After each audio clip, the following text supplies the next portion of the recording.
للنحلة الواحدة حياة محكمة ومقدرة مسبقاً، تخضع لقوانين تحول دون شيوع فوضى،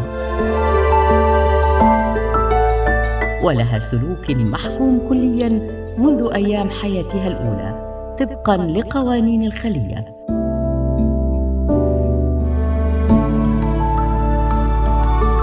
الكل يعمل حسب دوره وسنه، فالمهندسات والبناءات يشيدن قرص الشمع، أما العاملات يكتشفن أماكن الرحيق، والكيميائيات يتأكدن من نضوج العسل وحفظه، أما الخادمات يحافظن على نظافة الخلية، وتأتي الحارسات لتكون على باب الخلية يراقبن من يدخل إليها ومن يخرج.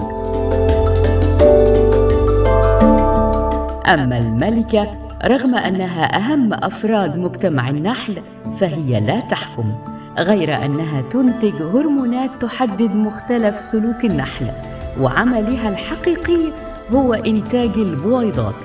أما الحاكم الفعلي لمجتمع الخلية للعاملات أنفسهن.